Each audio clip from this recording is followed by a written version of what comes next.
Great. Welcome, everyone. This is the NYU Stern Executive MBA Student Perspective.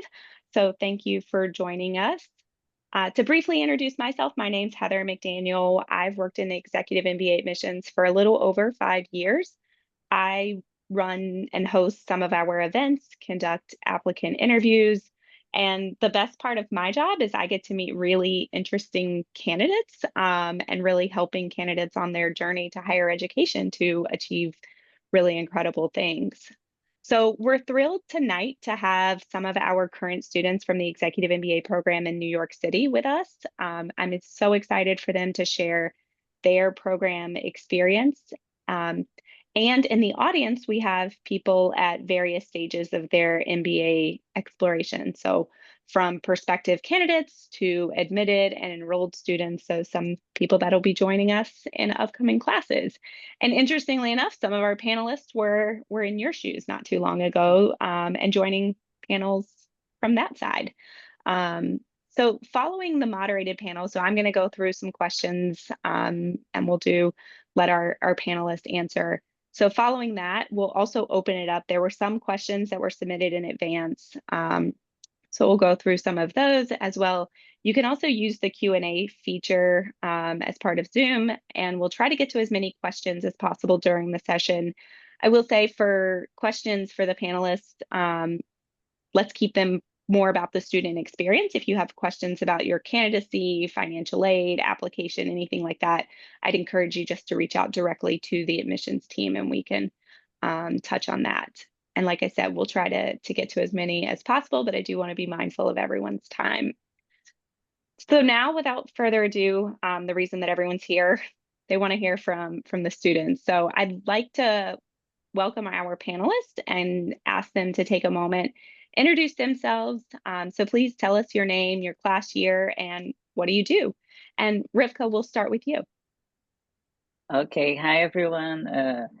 Good evening. My name is Rivka Meir. I'm a project manager in technology field. I'm from the class A26. I will graduate next year in August. And I've been working technology field for the last 7 years in my life. So my background is in tech, and I also already have 2 MBAs in the strategic management and in digital transformation and technology, and after that I'm at the executive MBA at NYU to improve my executive and leadership skills. Great. Frank? Hi, I'm Frank B. I am also in A26, so which means we're graduating in August 2026 with Rivka. I am the Director of Tools and Technology at the Minnesota Star Tribune. My background is all in news media. And because I work at the Star Tribune, I live in Minneapolis and I commute to class every other week. So I'm happy to chat about that as well if anyone has any questions. But I think the Executive MBA is trying to do, I'm looking for kind of the more well-rounded experience, kind of stepping outside of my bubble in news media and meeting folks like Rivka, Bastian, and others to gain a better perspective on the world in business. Great. And Bastian?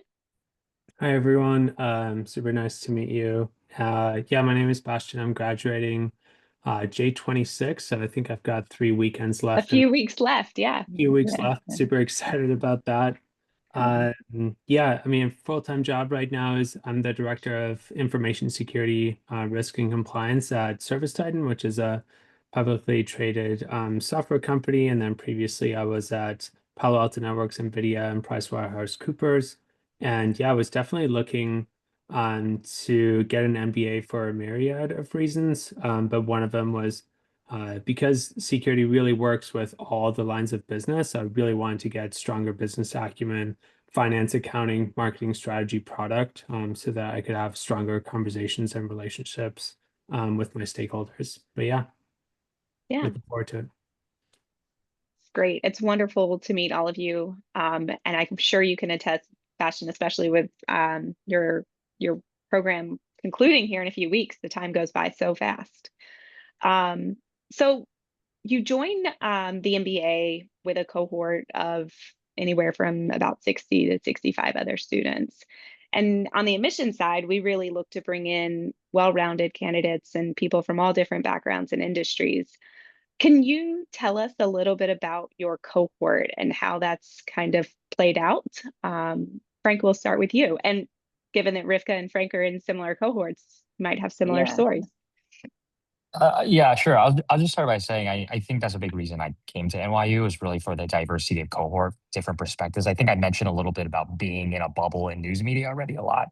Like in my industry, it's really a lot of people are very much in their news bubble. It's like you marry a journalist, you hang out with journalists, but it's really good to get out of it and to meet others like Rivka. We have a lot of folks that are vets. We have a lot of folks in healthcare, finance, marketing. It's been more than I expected to have that interaction and to get different perspectives on similar problems.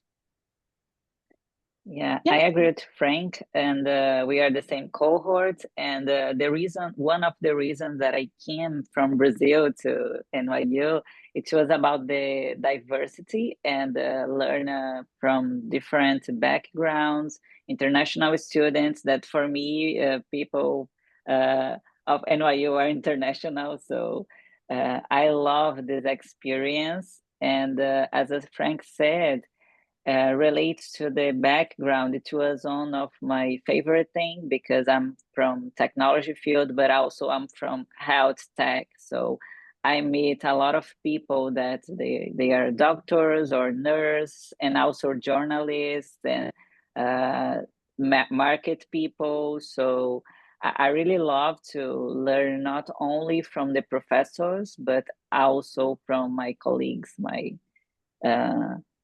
colleagues and alumni as well. So, And Bastion, what about you? What about your cohort?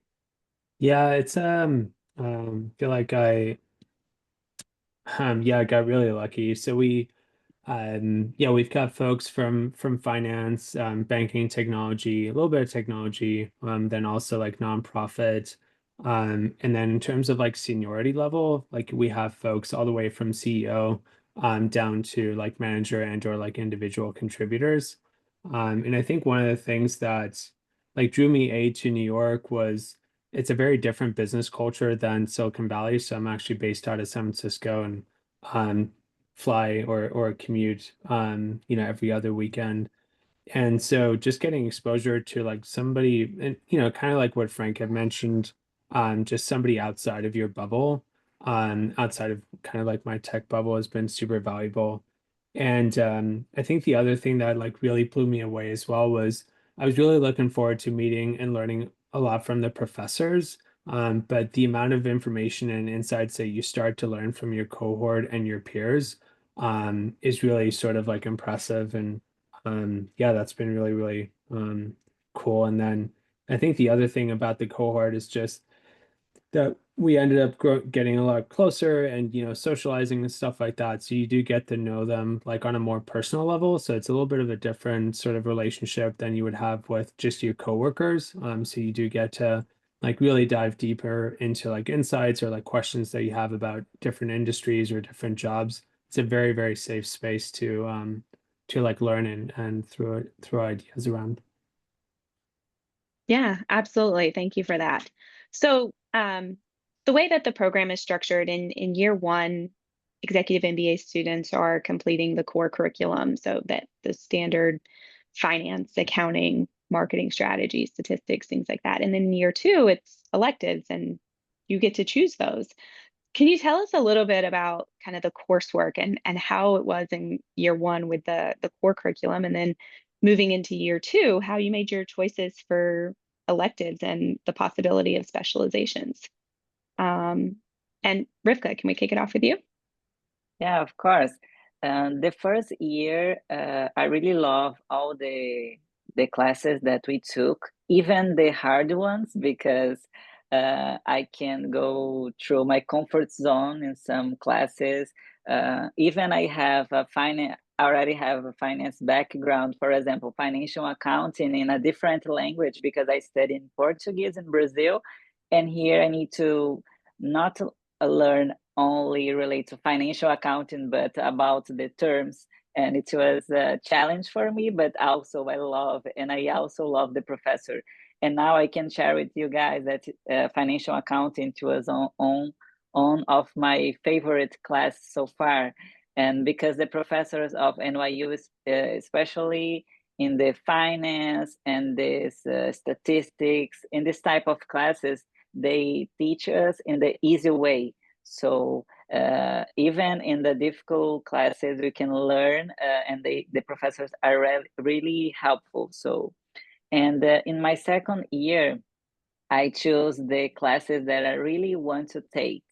Of course, I would choose a specialization. I will have some specializations in management, strategy, and I hope in technology as well. But I'm trying to choose the classes that I really want to learn, not only because the specialization. And one of my favorites so far, it was crisis management with the professor Elio Garcia.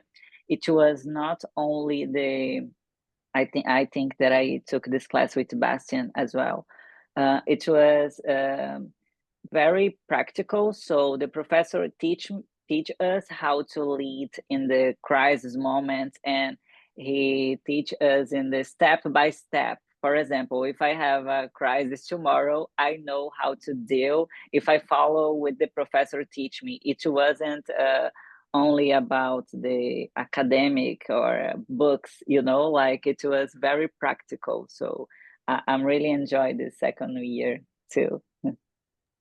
Yeah, that's great. And Bastian, what about you? Oh, wow. I kind of forgot the question, but I think it was focusing on the first year and then the second year and kind of how we Correct. chose yeah. I mean, I think what was really cool, and Rivka, you had mentioned it, there's definitely classes that I would have struggled with, and to a certain extent, I think I did. But you do have a lot of support from the professors, from the teaching assistants, and then also, like for me, accounting was a little bit of a struggle. But we did have people, I think we have a chief accounting officer in our group, so he was really coaching us and helping us along. And I think that was super helpful. And to a certain extent, there's also a good amount of like team exercises or group work. So you never, or not a lot of times are you purely on yourself, on your own, doing everything by yourself. Like you do, it is a community and you learn from, yeah, professors, TAs, obviously the textbooks as well, but your cohort. I think what was cool about the first year, and it kind of transcends into the second year, is that I sort of look at the classes as kind of like being in three segments. Like one of them is um, how sort of like the world works. The other one is the second tier below that is how your company works, and then the third one is how you work.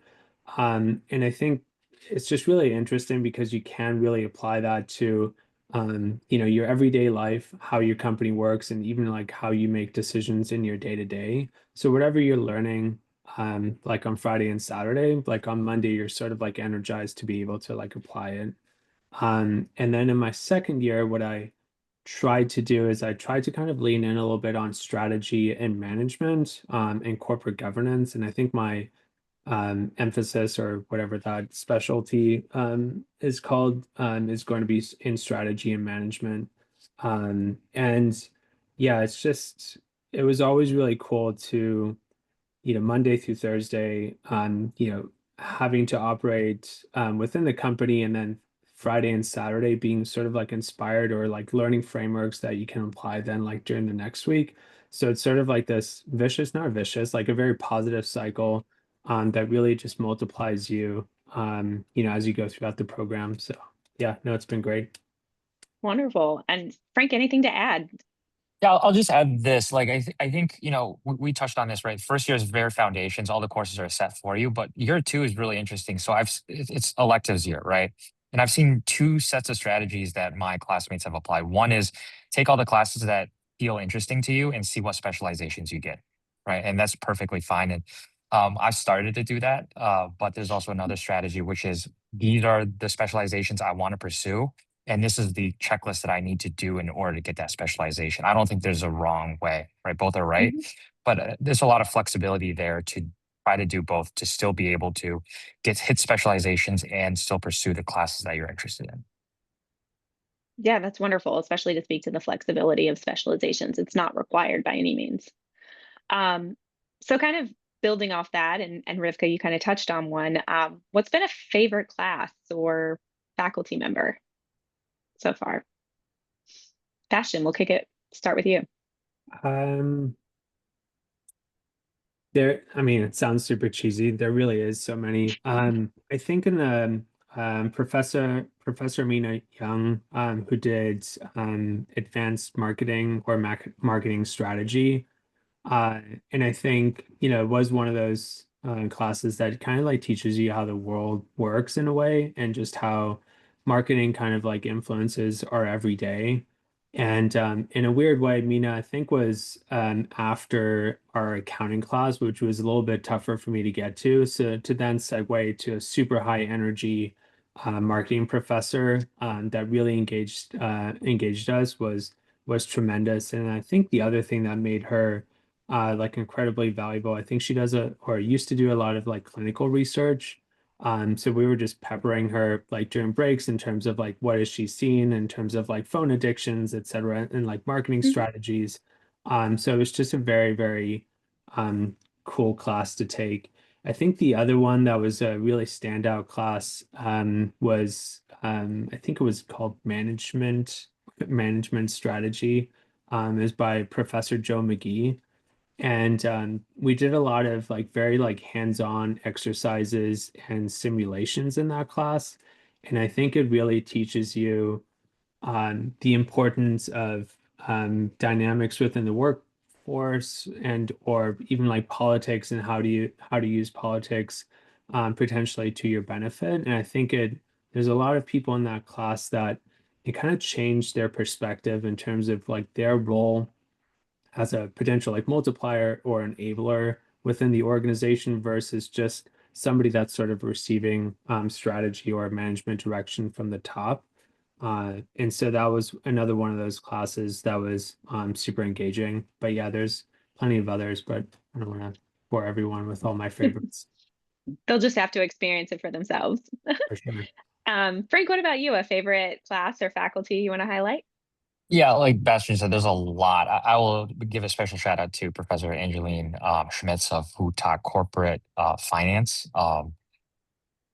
The topic and the course is excellent, but the work that she did as a professor to give individual feedback, it blew me away. Just an example, right? There were like 4 homework assignments. They're pretty long homework assignments, but she wrote possibly 1,000 words for each individual student on their assignment, and she was always available. Just an excellent professor all around, super approachable, was very patient, and clearly just knows her stuff really well. Really impressed by that. Not just, of course, the course material, but just the time, the effort, and the attention that she gave each student. I think there were like 40 students in that class, so I can't even imagine the hours she put in for each individual feedback on each individual assignment. So shout out Professor Schmitz. Nice. What about you, Rivka? My first favorite professor, it was our first professor, Nate Petit. The class, it was leadership in organization. He is a really good professor, and I love the articles, the readings, the exercise, the assignments. And I realized that I didn't learn only how to be a leader, but also I learned about myself in this course. And I didn't have this expectation when I came to start this course.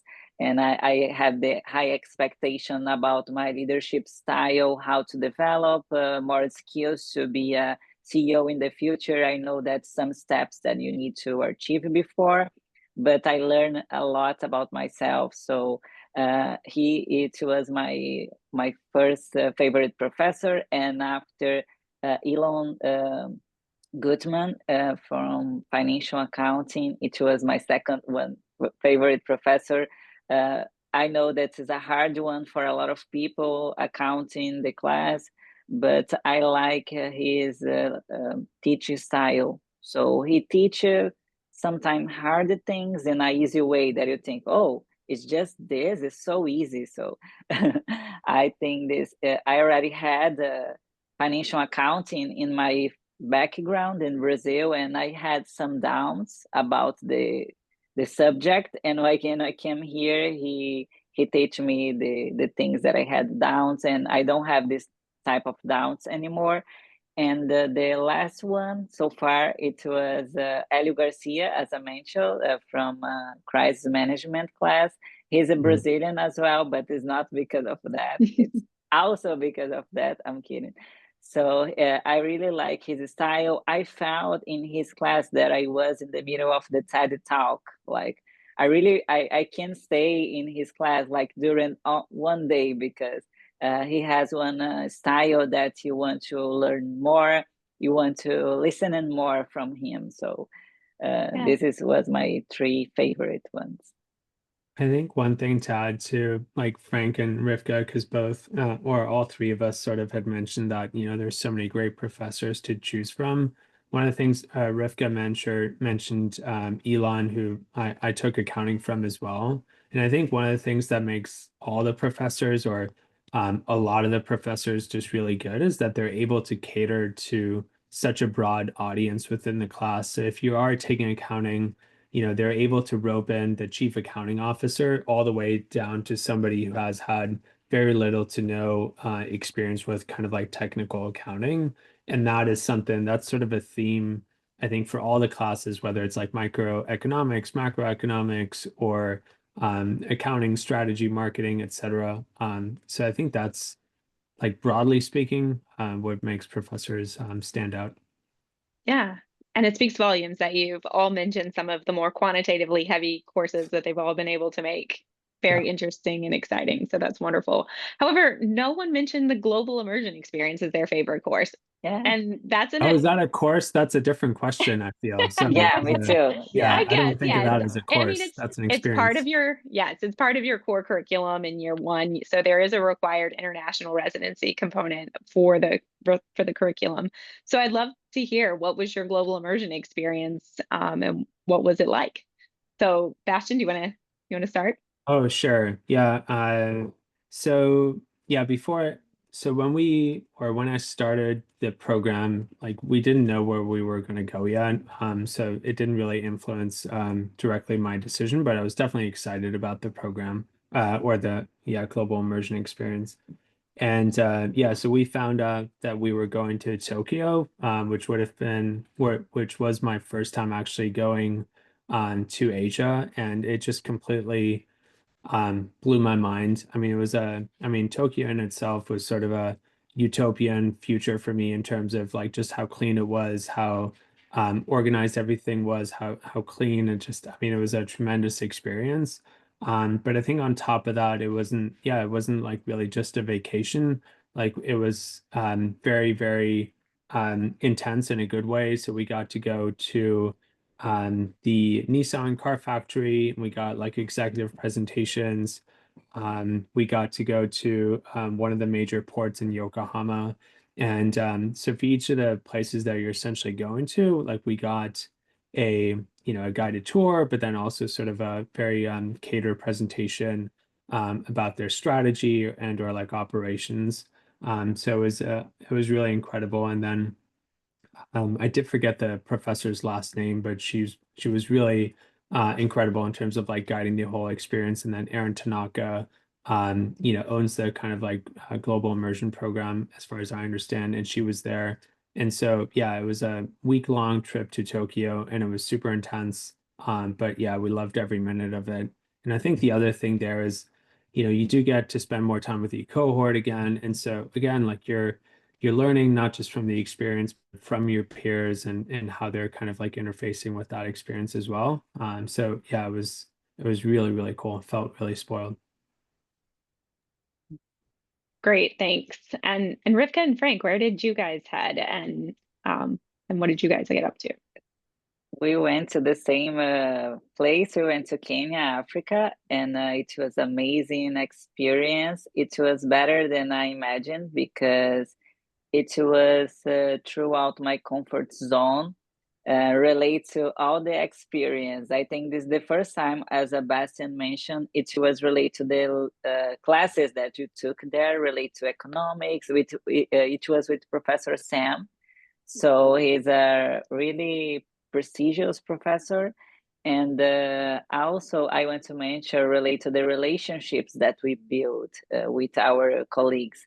I found that it was like a high school trip, but as adults with great leaders, and it was very intense. And we enjoy not only the classes, but the culture of the place, the restaurants. We went to a safari together, so. I can't wait to go to the next one. So Yeah, the only thing I want to add to what Rivka said about Kenya too, and what also Bastian said about the GIEs is, as people in business in the United States, it's so easy to take so many things for granted. But then to visit Tokyo, to visit Nairobi, and then I'm going on my next GIE in a couple weeks, actually, in January to Lima, Peru for my second year. We take so many things for granted, and to step out of it and to see how business is conducted in Nairobi, it really blew me away. I had multiple epiphanies a day, just looking at how society and business influenced each other. So I'm really excited to go to the next one. And as you said, Heather, the first year is mandatory, but the second year is optional. And I would say, I think, Rivka, everyone in our class, except maybe one or two who just couldn't get the time off, are going to either Peru with me, or the other option was Bangkok. Yeah, and I think that so I opted out of the second year one just because I have a young family, and I was already tapping into family time reserves in the first year for that trip. But I think one of the things that folks really liked about the second one is the first time you're really just going with you're with your own cohort. And then the second one, it's sort of a mixed bag with one or two additional like cohorts. So again, like that really helps you build relationships with people beyond your sort of like core class of 50 or 60 people. And I heard that that was super cool as well. Yeah, such an incredible experience, and great that you get the opportunity to go on one or two. Sounds like some incredible destinations as well. They typically announce it within the first month. It's usually at the first week of the residency orientation, so they try to Right. keep that trend going. So Bastian, you kind of helped lead into a next question, mentioning balancing work, life, school.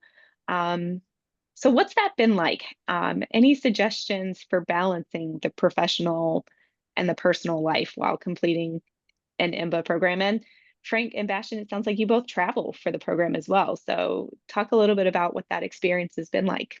Bastian? Oh yeah. So I have a good amount of miles with United now. I did get status halfway through the first year, which was good. But yeah, I think what's interesting is it seems sort of like on the surface like a tough challenge, but I think there's also flexibility in terms of how you actually fit it into your schedule. So for me, I have two young kids. They were one and two when I started the program, and now they're almost three and four. And so the way that I kind of do it is I try to take a red eye so that I land Friday morning. And you would think, oh, that's going to make me really, really tired. But somehow, like the classes and like see my cohort again, like really energizes me. And then with like the time difference, when I'm done with class, we'll get dinner real quick and then I just go to the hotel room like quite early and just go to bed. And then Saturday is sort of an easy day to get inspired for as well. And then take the flight home Saturday night. Then I gain time, so like I'm typically home before midnight on Saturday. And as it relates to the sort of the coursework, I do not do any coursework on Sundays, so that's fully dedicated to just spending time with family and friends. And then I do try to just sort of like sprinkle in the coursework throughout the week so that I don't get too far behind. I think what's been incredible is that, there's group exercises, but then even within the classes, there is flexibility in terms of um, sort of like your work product. So if you are, let's say, you're doing your financial year-end close and also your brother is getting married, you can like proactively communicate with your team members, but then also the professors, and just kind of have some flexibility to like work around that. So obviously over 2 years, people do, people get married or like there's big life events. And I think if you can just proactively like plan for it, it's all like very reasonable. And then, yeah, for me, I try to sprinkle it a little bit through the week. I've heard some people that are just insane about waking up at 4 a.m. in the morning and reading case studies then.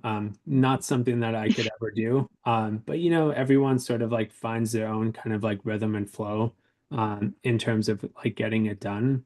I think my only advice is probably to get buy-in. Sounds like a really corny word to use, but tell your significant other or like your friends and family like what the next 2 years are going to look like and how you can support them and how they can support you, and just making sure that there isn't really a mismatch in terms of like expectations on anyone's side.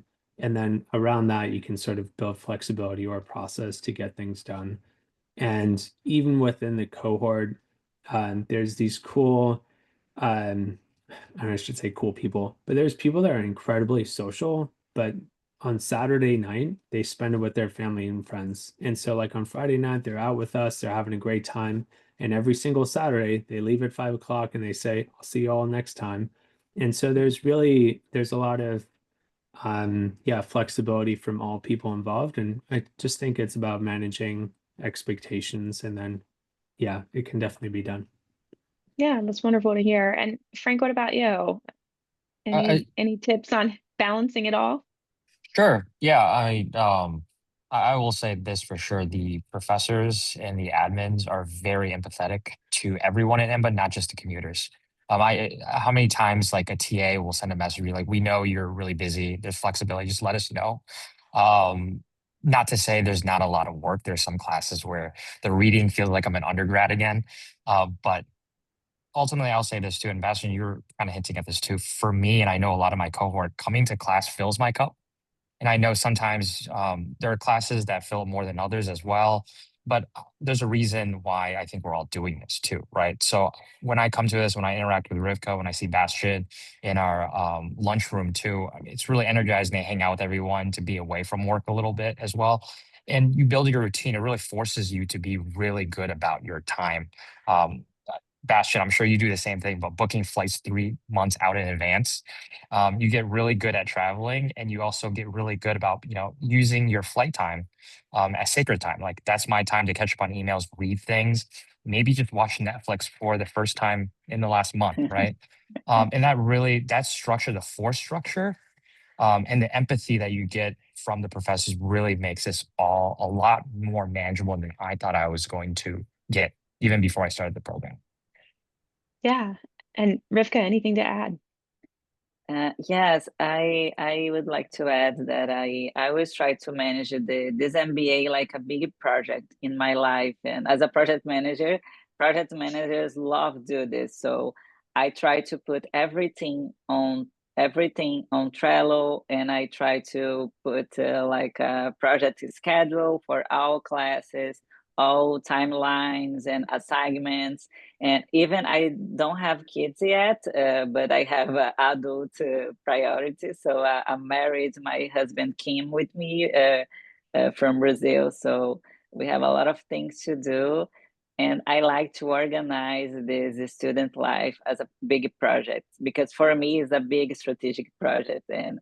And because of that, I like to finish everything that I need to finish one weekend before the class, because we have one weekend between the classes, and I think this helped a lot. Of course, some weeks I don't have time to finish everything because, as Frank and Bastian say, some classes are harder than other classes.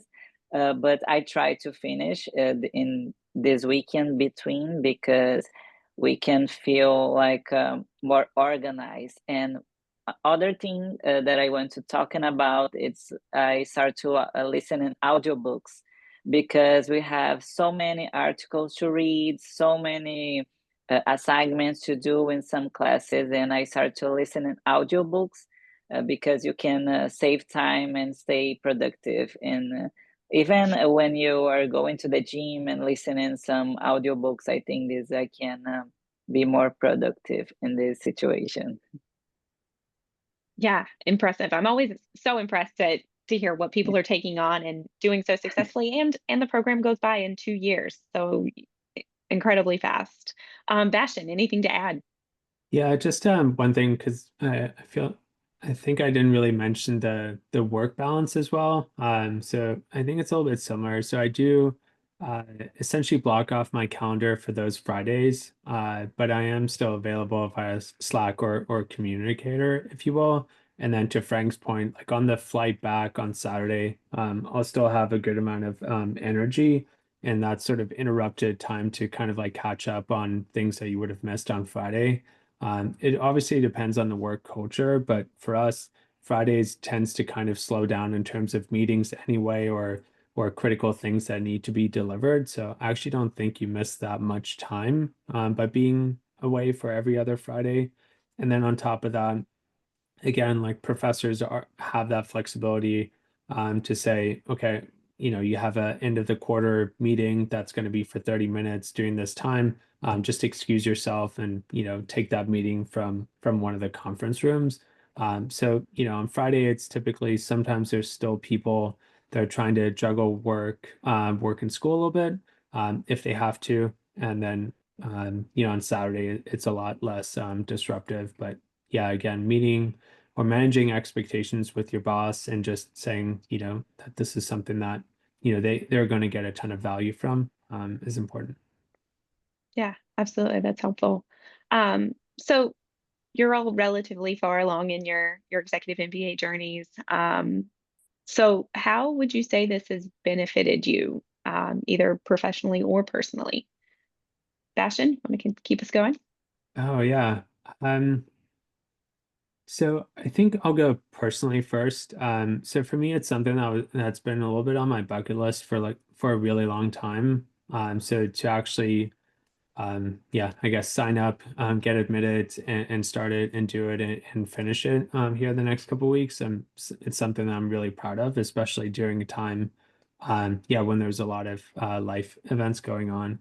I think also personally, and I talked about the three types of classes where, the first level sort of teaches you how the world works. I think I just have a much better understanding about financial markets or just kind of how the economy or the world works. And so that has been sort of incredibly fulfilling. Just being able to read news articles or like The Economist sounds super corny, but just from a different, I guess you could say more educated perspective has been personally fulfilling. And then professionally, I talked about um, going to class Friday, Saturday, and then being able to apply it on Monday. So there's been so many projects, probably at least a handful of like core projects that I've been able to apply literally what I learned during the courses, and essentially showcasing, hey, this is me kind of like stepping up in more of a leadership or more of a management position, and that's been incredibly fulfilling. And then, yeah, one of the jobs that I did get during the program, there was a couple of folks on the hiring team that also had MBAs, and so potentially like that helped as well there. But I think you just get looked at a little bit differently, not just from like their credential, but I just think in terms of how you're able to communicate to different lines of business about management strategy or even like technical things like accounting. So yeah, it's been incredibly valuable in the short term, and haven't even graduated yet. So Yeah, it was wonderful to hear. And Frank, what about you? A lot of the same things. To just put a finer point for my own perspective too. I mean, it's like the broadened perspective. I understand the things a lot more, but I also feel like I can play a lot more positions at my work. It's not just what I'm doing now, director of tools and technology, product strategy, things like that. But with finance, I'm just more comfortable with a lot of different terminology that I would have just glossed over before.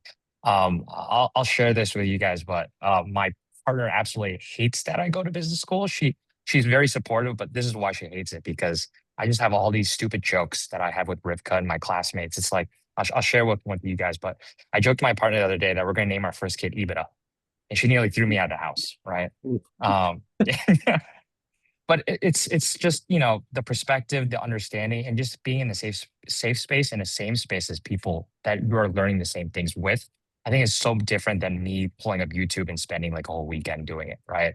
And that has given me a lot of confidence as well to lead some more of these conversations at work too. Great. And Rivka, what about you? Yeah, I agree with Sebastian and Frank said, and this program pushed me to grow faster than I imagined. The EMBA changed the way that I think, and I didn't expect had so much different perspective as I have right now. So today I make decisions with different views. Like I can connect finance, leadership, innovation with an international perspective that I gain not only from the professors but also from my colleagues. And this experience for me, it was like a game change experience because I didn't have only the experience from the program but also from living the different country that I'm used to. So this first circle experience made me feel more confident, more prepared as an international leader, and it was a life change for me. Yeah, wonderful. Thank you all. So I want to touch on some of the questions that came through from the survey that we sent out prior.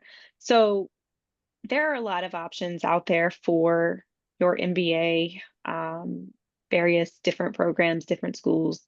So I'm curious, what attracted you to Stern and to the Executive MBA program? Rivka, want to keep us going? Yeah, uh, of course, I chose NYU because of the strong academic reputation, the branding, the global perspective, the diversity of the students and alumni. But one thing that changed my mind to make the decision because NYU was the top one of my list. It was about the culture of NYU. I started to talk with alumni or current students of the MBA program from the EMBA, and I attended this event 2 years ago online from Brazil, and I talked with different students, and I received the perspective, and I realized that the culture of NYU that I felt welcome, and I felt that the approach of NYU is different than the others. So because of that, NYU was my first one, and talk to the new students. I love to do interviews in my my LinkedIn and Instagram with the current students.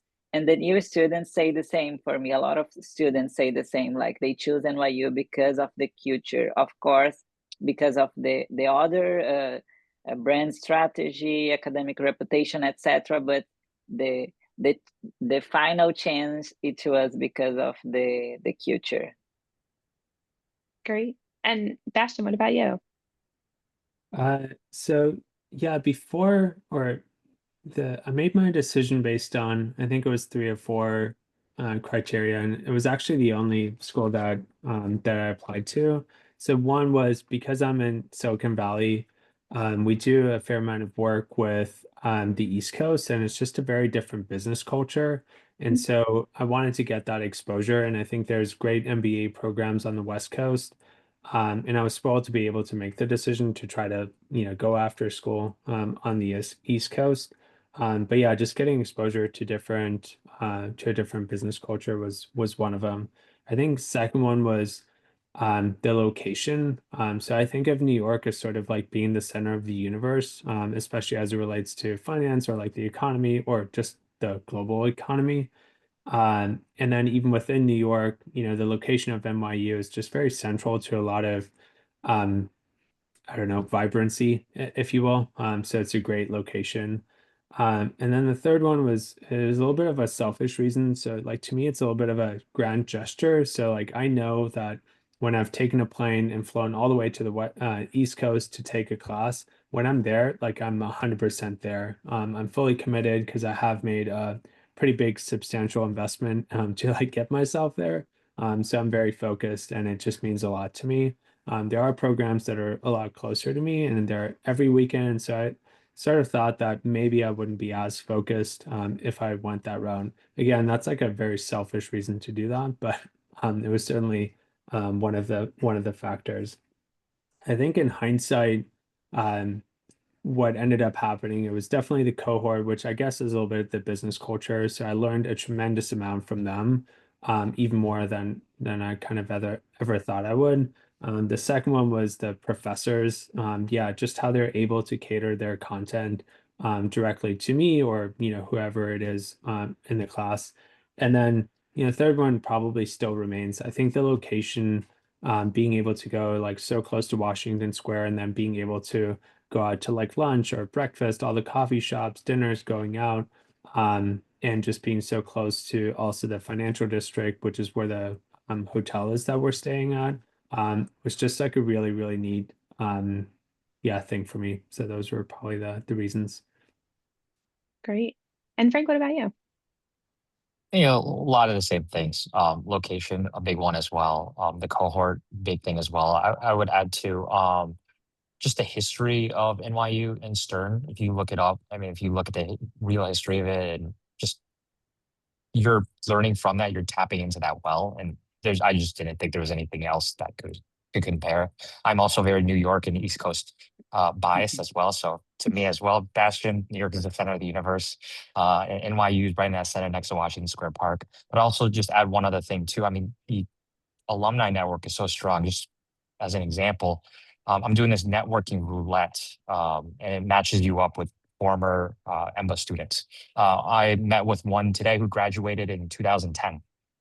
And we had a great conversation for an hour. And I was like, wow, you're still doing this. That's awesome. It's 15 years later. And he's still hanging out with his cohort, he told me. So that's just further validated near my end of my program that this was the right pick. Yeah, absolutely. I love the networking roulette program. The fact that we have, since launching it, people have re-upped multiple times, but also the list has grown exponentially for people wanting to participate. It's great. I think it speaks volumes to the experience they must have had in the program. So executive MBA programs, MBA programs in general, it's a time investment. It's a financial investment. So it's a major investment across a lot of different aspects. How did you approach pursuing the MBA, with your employer, but also thinking about the financial commitment? Bastion? So with my employer, I was lucky that my manager at the time also graduated from an MBA program, and so he was really giddy at the opportunity to have somebody else go through a similar kind of like exercise or program, if you will. And then from a financial perspective, yeah, that's a really interesting question because obviously, like everyone comes from a different financial background and would be in a different financial situation. I really looked at it as like truly an investment in myself and then also my family and my future. And it was something where I tried to project it, 5 to 10 years in the future. And I thought to myself, well, would this be worth it? And there's certainly the potential financial gains of being promoted or moving up the ranks and being able to move up within the corporate structure. But I think beyond that, like for me, it was uh, just being able to invest in myself again from like an education perspective. I'd been out of undergrad for quite some time, not going to age myself on this call. But again, it was something I was really, really excited about. And and it was also really something excited. I was really excited about being able to pay for it and or take out some student loans to be able to pay for it in the future. So for me, it was definitely something I had to like think about because it wasn't that my career had stalled or that I was frustrated or upset at anything. It was just really, hey, if I went ahead and did this, like, what's the cost and what's the benefit and yeah, it was sort of a somewhat easy decision, which was a little bit scary at the time, but now I'm glad I'm almost done. Yeah, wonderful. Rivka, what about you? Anything to add or anything to add? Yeah, I didn't receive this investment from employee. I did this investment in myself, and I didn't see as a cost, even as a big financial cost, but I always see as an investment in my future. especially because, as I mentioned, I want to have this international career, and in my opinion, being at NYU and in New York is the best place to start one international career. So I like to say that it was a big commitment and investment in myself. So Great. Anything to add, Frank? The only thing I'll add is just, yeah, getting your employer, having that honest conversation with them. I played this scenario in my head so many times, but I can't imagine a workplace wouldn't value one of their folks pursuing something like this. I mean, it shows a lot for you to even bring it up, to start the application process, and to even map out how you would pay for it. So I can't see that as any detriment to your career unless you're at the wrong place. So my recommendation, number one, is just have that conversation, even if it's in the half-baked stage, and just see where the signals are with that. But I do think, like what Bastian Rivka said, it's a big investment in yourself. And if there's no right or wrong time, it's just when you think is the best time. Yeah. So as you mentioned, Bastian, it's been many years since a lot of our students have been in any sort of academic setting. So how did you prepare for being back in the program? Is there anything you wish you would have done different that folks on the call now might be able to get started with? Oh, that's a really good question. I guess like practice reading case studies. I don't think you have to do that. No, like for me, it's I think the biggest thing to do, and like for the people that are successful in the program, it's uh, I don't think the program is really catered to acing tests and studying the material and being able to regurgitate the content. I think it's being really open to the materials that you're reading and trying to add, your perspective on it, because ultimately you are an executive or you are a professional, and then being able to, put that back to the professor or your cohort and then get that feedback. So to me, it's not that I'm not a type A person. I wasn't trying to ace this program. I was trying to truly learn. So I wasn't trying to get passing with distinction, which is the highest grade that you can get in a class. And so like for me, it's just changing, perhaps you don't have to, but changing a perspective to be open-minded and learning from the content and trying to apply it to your real life examples versus just trying to take out the bits and pieces to pass an exam. Great advice. And Rivka, what about you? Anything, how'd you prepare, and anything you would recommend? Yeah, I agree with Sebastian, relate to the things that you need to study and learning, but also a lot of people that talk about things that they should do and they didn't. It was related to the connection, like it wasn't my case, okay? Like I study a lot, but I also try to make connection with all my colleagues from my class, my friends, and from different classes. And I try to every week go to events, and I try to enjoy the whole program.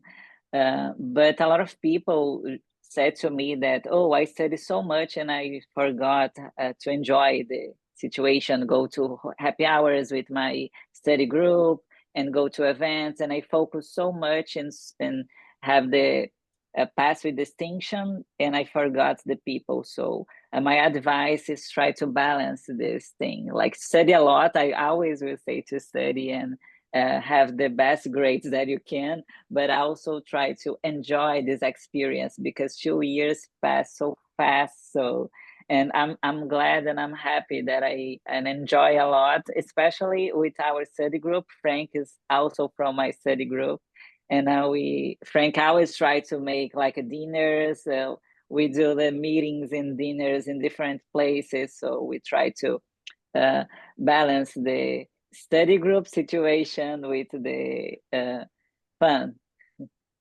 That's great. And Frank, anything to add? Just to correct the record, Rivka, we have a study group, but we're really never studying. We're just bullshitting most of the time about classes and talking about. But yeah, I mean, Rivka and Bastian have really great points. But I will add this too. It's like you join this program to be uncomfortable, to get out of your comfort zone, and make sure you realize that and recognize this as you're doing it too. One of my Rivka, Alvin says this all the time. When he's one of our cohort, one of our classmates, and he says, feel the fear, embrace it. Uh, don't take classes that seem easy to you. Find those ones that challenge Yeah. you. Get out of your comfort zone. Email professors. Talk to other people's in other classes too. Just find this opportunity to just grow. Yeah, that's great. And just to touch on, because we had a couple questions that came through in the chat, and I just want to mention for the executive MBA, specifically the program that we're talking about tonight, it's a 2-year program, 22 months. There's a first year with core curriculum, and then a year 2 with your elective years. And I believe it's 60 credits for the executive MBA program. Some students, from my understanding, are gluttons for punishment and add on additional courses through the part-time Lingo program that students are able to do. Great. So I want to be mindful of time, and before we wrap up, I just say thank you all. You've given some wonderful insight into what it's like to actually be a student in the program. For each of you, what has been a top highlight of the program? Bastian, we'll start with you since you're getting ready to wrap it up here soon. Yeah, I mean, of course, I don't know. I'll just give you a straight answer. Like to me, the Tokyo trip was completely like stand out. And all the other stuff with it, was just an absolutely fantastic experience because yeah, it was different people, different exposure, different country, different everything. So there it really like changed my perspective on the world. But yeah, not to mitigate any of the other stuff. But that to me was a definite highlight. Great. Hank, what about you? What's been a highlight? I'd say just the highlights of just getting to know my cohort really. Like every weekend, a bunch of us got sushi 2 weeks ago, and I mean, it's just those things add up, and it's just probably my biggest memory outside of some classes as well. Obviously, that's what you get the value out of, but just really building relationships with the cohort, getting to know each other, and expanding my perspectives and my network. Yeah. And Rivka? I agree with Frank and Bastian, and not only relate to the professors that they are brilliant, but also the connections that we create in our class and in different classes as well. And I made a lot of friendship, and I start to have opportunities that perhaps I would never have if I didn't start this program. So like professionals opportunities, and also I want to highlight the first week of the program that we went to one hotel and we spent 1 week together, and we start to create these connections since the beginning of the program. So the GLE is amazing. The connections are amazing, but also this first week, I think that nobody mentioned this, the Yeah. Crotonville. Yeah, that's the orientation residency where Yeah. everybody comes together for the first time. That's where you meet your classmates. Yeah. Definitely. Great. And last piece, what's your advice to those that are considering the program, those that are, deciding between is now the right time? What's your piece of advice? Bastian, what do you have? Yeah, I don't think I can give advice because it really depends on everyone's personal situation. Like for me, it was going to get more and more difficult every single year, and I sort of lucked out where the first year when I was leaving my kids, they didn't really know that I was gone. And that's gotten like tougher every month since after the first year. So like for us, or for my wife and I, it was sort of a now or never kind of thing, and so we just decided to go ahead and do it, and I think it's like really paid off. And obviously the second year has been a little bit tougher, but I don't think delaying it any more would have been any wiser. Yeah. Frank, what about you? Piece of advice? Yeah, this is what I did, and this is what I recommend is just audit a class. If you're commuting, just fly in. If you can, just I think it's pretty easy to audit a class. Just come in, sit in a classroom, pretend to be a student for a day and see how it feels, right? Look at the course material, see how it feels, go home and reflect on that and decide if that's what you want to do for 2 years. Yeah. Rivka?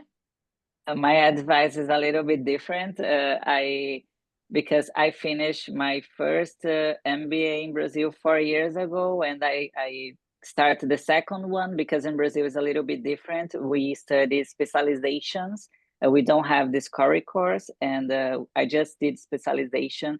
And after I finished my second MBA, I say to myself, I want to move to US. I want to start this international career. And if not now, when?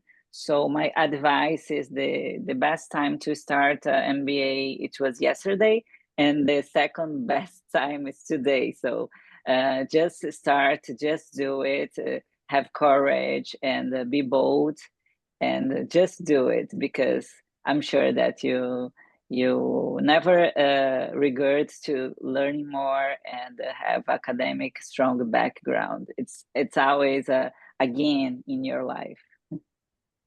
Yeah, absolutely. Thank you all for wonderful advice. And Frank, just to echo your advice, there are great opportunities to really get to know the program, these types of events. So I think it's fantastic. And thank you to everyone that attended to be able to hear what it's like to truly be a student in the program. The class visits are a great way to get to experience it firsthand as well. But there, like I mentioned, there are a lot of programs out there that can be the right fit. So it's all about finding the right fit, and doing these types of events and coming and experiencing the program is a great way to figure that out. So thank you all. You guys have had very invaluable insights and advice, and love getting to hear your experience. I'm sure you're all so surprised at how quickly this all goes by. Bastion, I'm sure you don't realize that you're going to be done here soon. So I really appreciate you guys sharing your insights. I hope this has been a really helpful learning experience for everyone that attended, to get to understand what it's like to be a student in the Executive MBA program. There's been great questions. We've got a lot that came in through our survey. So again, this time was reserved really for hearing about the Executive MBA experience. So any questions that people had about an application process, financial aid, candidacy, I encourage you to reach out to our team. You can either call our office or email. There's also more events like this coming up, so visit the website. Our contact information is also there. Sign up for more events, and we look forward to keeping the conversations going. Thank you all so much. Enjoy the rest of your evenings. Take care. Thank you. Thank Take you care. so much. Take care. Bye. Bye.